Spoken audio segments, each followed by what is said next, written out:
Bonjour à tous, je vous invite à vous abonner à cette chaîne, à aimer, à partager, à commenter ces vidéos, c'est très important. C'est une manière de nous soutenir. Merci à vous tous. Et oui, c'est le second tour des élections présidentielles brésiliennes qui a eu lieu dimanche dernier, dimanche 30 octobre.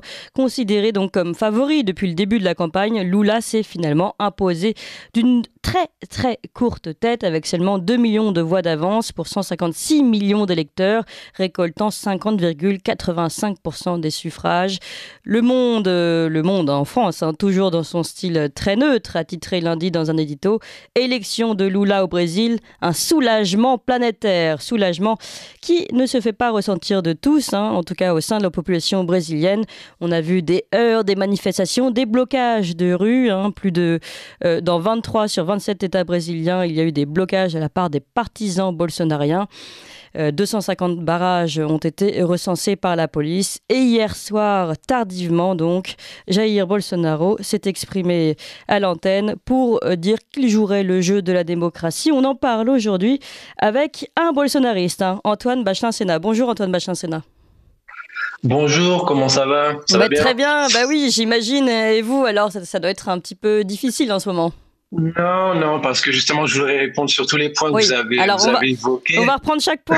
D'abord, je rappelle à nos auditeurs que vous êtes entrepreneur français installé au Brésil depuis 2011 et auteur de ce livre « Bolsonaro, mythe et mensonge, la force des valeurs millénaires de la majorité contre la tyrannie d'une minorité corrompue et décadente ». C'est un livre que vous avez auto-édité, qu'on peut trouver en fait facilement sur Internet. Alors, je me doute que vous avez beaucoup de choses à dire. Donc, je vous laisse vous exprimer.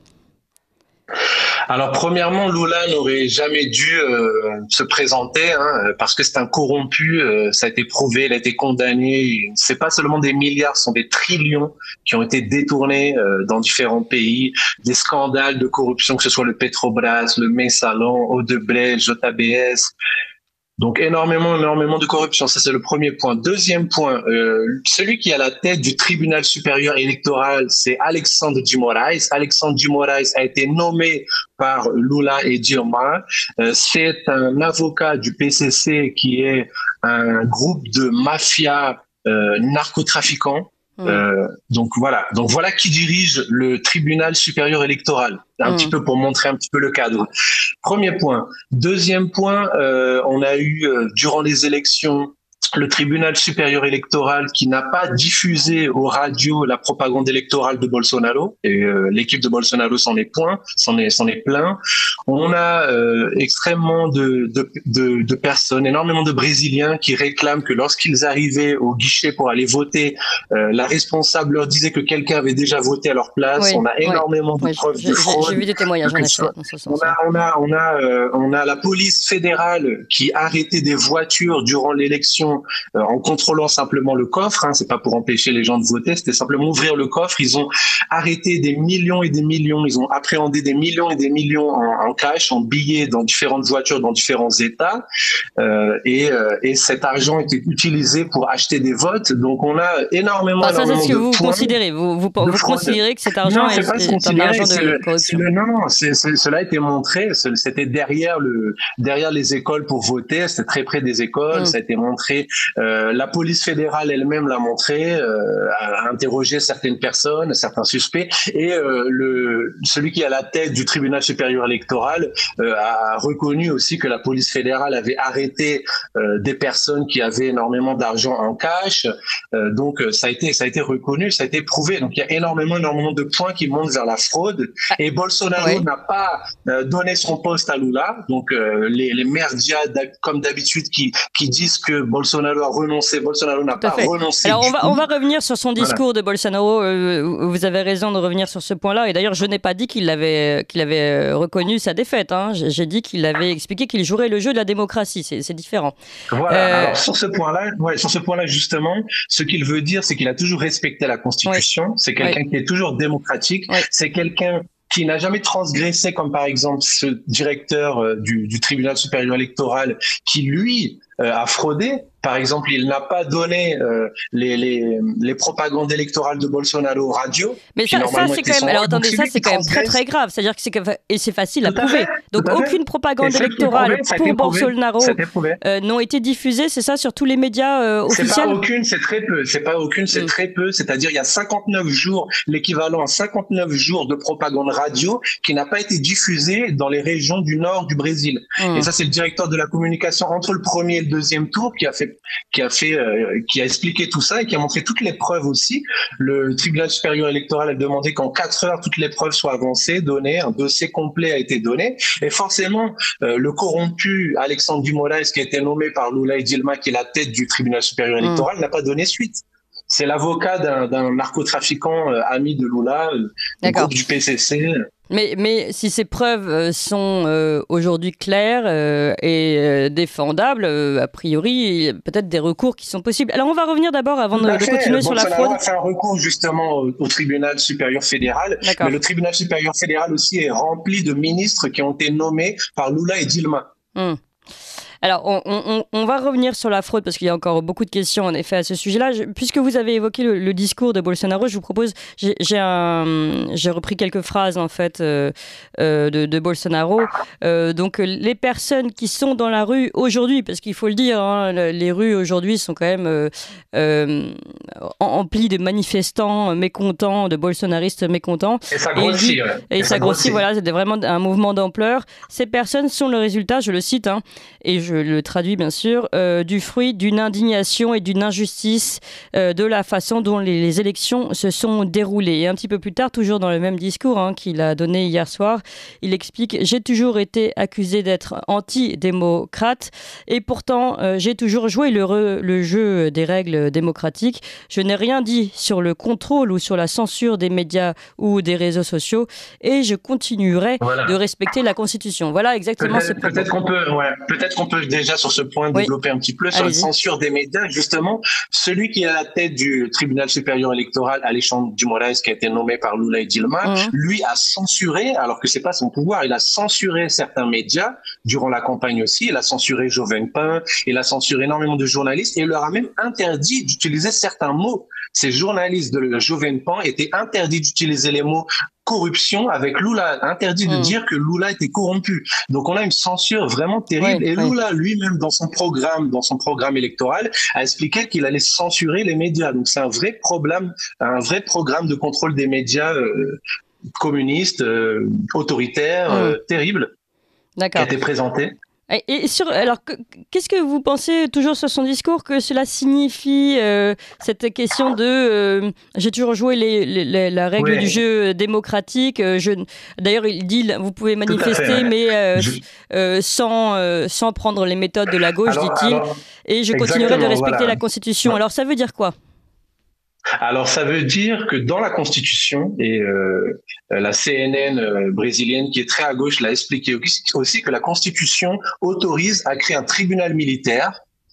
Ça, c'est le premier point. Le deuxième point que je vais expliquer, c'est que le tribunal supérieur électoral, alors qu'un hacker était présent durant 8 mois et surveillé, regardé, était en tout cas à l'intérieur du serveur. Le tribunal supérieur électoral a appelé la police fédérale pour que la police fédérale enquête. Le moment où la police fédérale voulait enquêter justement pour savoir si ce hacker était resté 8 mois, qu'est-ce qu'il faisait dedans, dans le serveur, le tribunal supérieur électoral a payé une entreprise de TI tercérisée pour déléter les logins, pour déléter tous les ID, ce qui est très étrange, ce qui est très bizarre.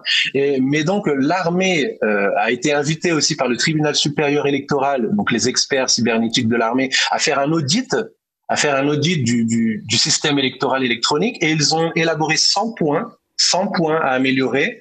Mais ensuite, une fois que ce rapport a été fait, le tribunal supérieur électoral n'a changé rien du tout, n'a changé aucun point, alors que l'armée et les experts cybernétiques ont exposé 100 points dans un rapport sur les risques divers et variés de ce système de vote électronique. Ils n'ont rien fait. Ça, c'est le premier point. Le deuxième point, c'est que de toute façon, un rapport par l'armée allait être fait, parce qu'il avait été demandé aussi par le tribunal supérieur électoral, entre le premier et le deuxième tour. Et ce rapport allait sortir cette semaine. On espère que ce rapport va sortir demain. Et ce rapport de l'armée, des experts cybernétiques, va exposer aussi la fraude, mais de A à Z, pas seulement la fraude électronique, avec les machines qui ont aussi grossi de façon linéaire, comme lors des élections aussi en France ou des élections américaines.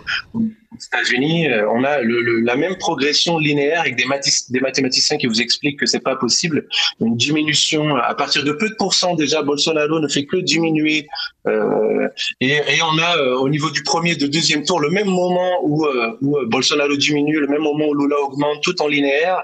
Voilà. Mais en plus de ça, extrêmement des éléments que je vous ai apportés aussi avec des achats en billets. Donc il y a énormément de corruption. Donc vous pensez que la mise en place d'un tribunal militaire... L'armée demain, voilà. Alors, on voit énormément de vidéos de citoyens brésiliens qui manifestent devant même les casernes des militaires. Ils chantent l'hymne brésilien devant la caserne militaire. Et on voit énormément de chars passer, énormément de militaires qui reviennent. Et on espère quelque chose. Bolsonaro, depuis 2018 déjà, lorsqu'il avait été élu, il avait énoncé ces problèmes-là. Et lui, il était en faveur du vote papier. C'est-à-dire qu'une fois que vous avez voté dans l'urne, qui est quelque chose de seulement électronique, vous avez aussi un papier qui tombe sur le côté comme une sorte de reçu que vous pouvez montrer, que vous pouvez comparer. Donc, vous avez quelque chose de physique plutôt que quelque chose d'abstrait. Vous cliquez, vous ne savez pas où ça allait. Donc, il y avait aussi cette possibilité-là qui n'a pas été développée par le tribunal supérieur électoral, qui est dirigé, je le répète, par un ami de Lula. Non, mais ça, je comprends. D'ailleurs, chez nous aussi, cette question du vote électronique se pose et est remise en question. Alors, concernant... Donc là, vous pensez que finalement, l'armée pourrait mettre en place, en tout cas, il pourrait y avoir un tribunal militaire qui pourrait remettre en question ces élections. On est clair là-dessus, hein. Demain. Et d'autant plus que Bolsonaro est un capitaine parachutiste qui a mis des militaires aussi à son gouvernement. C'est quelqu'un qui a l'appui des militaires de par aussi son slogan des valeurs traditionnelles de la famille. Il respecté, les reconnus. Il va souvent dans les écoles des cadets militaires qui d'ailleurs dépendent de l'exécutif. Et vous ne craignez pas l'accusation de retour à un régime militaire ? On a de toute façon cette accusation. Vous savez, la gauche qui était auparavant communiste dans les années 1950-1960 est aujourd'hui déguisée en socialiste. Cette même gauche comme Dilma Rousseff qui mettait des bombes et a tué des personnes en mettant des bombes dans les rues parce qu'ils voulaient instaurer une dictature communiste au Brésil, à l'exemple de Cuba.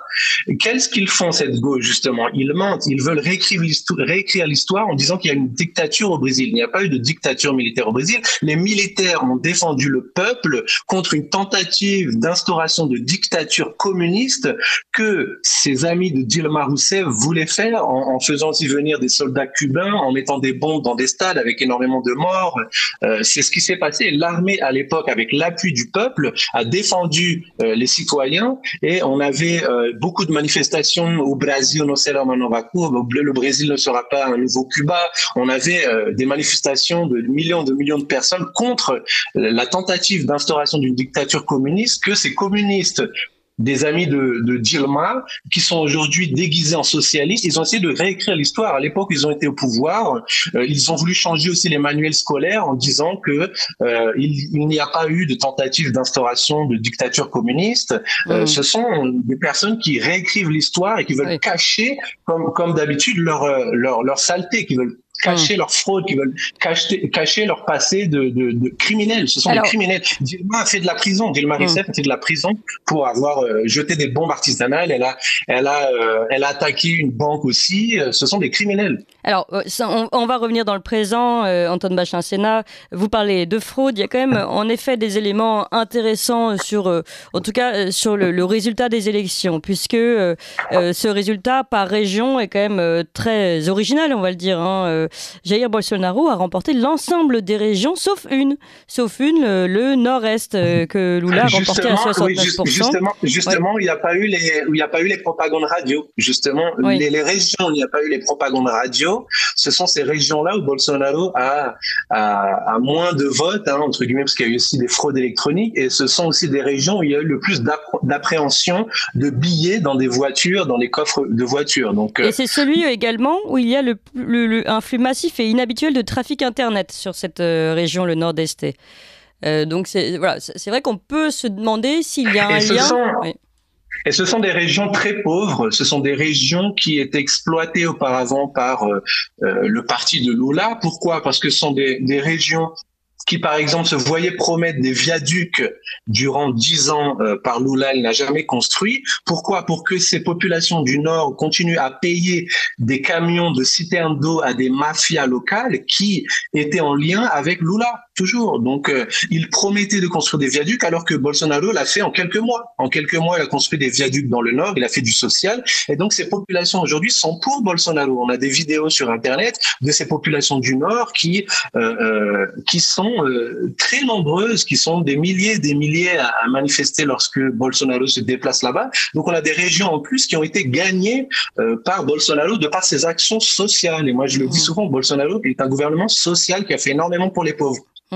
Oui, mais bon, alors après, est-ce qu'on peut juger du nombre de personnes qui soutiennent Bolsonaro en fonction des manifestations? On a eu le même effet un peu trompeur avec Trump, hein, donc c'est vrai que de ce côté-là, il faut aussi rester méfiant. En tout cas, en effet, beaucoup d'éléments qui posent question d'éventuelles fraudes. En tout cas, c'est le fait que Lula finalement ne soit gagnant que sur une région peut poser des questions. En fait, ce qu'on souhaiterait, c'est vraiment tout simplement que la vérité soit rendue d'une façon ou d'une autre. Un autre point important moi, que je voudrais expliquer aussi, c'est par exemple sur ce point aussi de fraude, un autre point très bizarre, par exemple dans la région de Sao Paulo où j'habite, on a le gouverneur de Sao Paulo qui est Tarcísio, qui était le ministre des infrastructures de Bolsonaro. Donc c'est un candidat du parti de Bolsonaro qui a été élu comme gouverneur de Sao Paulo. Très bien. Par contre, Bolsonaro, lui, n'a pas été élu comme président à Sao Paulo. Donc c'est très bizarre. Vous avez une différence de 2 millions de voix. Vous avez 2 millions de votes en moins, ce qui est très bizarre. Les personnes qui ont voté pour le candidat de Bolsonaro comme gouverneur de Sao Paulo auraient dû voter pour Bolsonaro comme président. Non, vous avez une différence de 2 millions de voix à Sao Paulo. D'accord, écoutez, c'est vrai que cela pose des questions. Maintenant, évidemment, nous ne détenons pas la vérité. Il faudrait tout simplement que des expertises soient faites sérieuses et qu'on puisse tous s'y fier. En attendant, les félicitations sont déjà tombées, et notamment celle d'Emmanuel Macron qui a posté sur les réseaux sociaux un petit appel à Lula pour le féliciter de sa victoire. Alors, c'est très sympathique, hein. Nous voyons donc toutes les conversations de président à président en direct sur les réseaux sociaux maintenant. Écoutez Emmanuel Macron. Allô?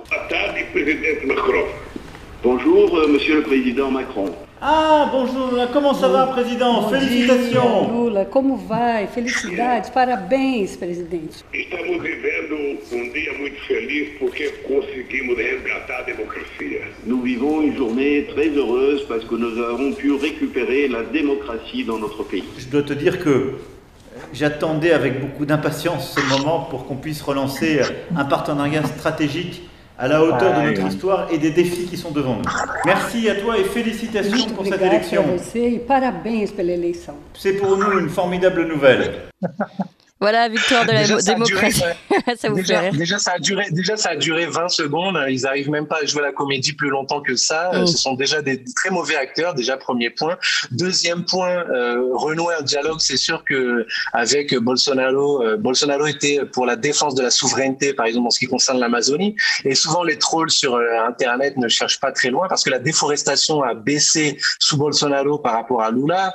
On a une réduction, par exemple, entre 2019 et 2021 de 33% de la déforestation. Alors là, c'est vraiment chiffre contre chiffre. C'est difficile pour quelqu'un d'extérieur de pouvoir... c'est pas difficile. Il suffit de regarder sur Google. FUNAI, c'est la fondation de l'Indien. C'est très simple. FUNAI. Et vous tapez FUNAI 33% et vous trouvez. Très simple. Donc, pour revenir sur Macron, on sait qu'il est en lien avec des entreprises d'extraction illégale de certains minerais. Il y a certains politiques locaux qui laissent certaines entreprises faire de l'extraction illégale. Donc, on sait que Macron baigne dans la corruption et donc avec Lula, ils s'entendent très bien. Exactement, c'est bleu corrompu. Hein. Lula a été condamné pour des trillions, plus que des milliards, des trillions. Donc c'est très intéressant qu'ils s'entendent, bien évidemment, oui. Et Bolsonaro défendait, lui, la souveraineté et on a vu différents clashs qu'il a eu avec Macron qui étaient assez rigolos. Il y a eu une histoire aussi sur Twitter où Bolsonaro, entre les lignes, nous parlait de Jean-Michel Trogneux. C'était assez rigolo. Je demande de rechercher à nouveau.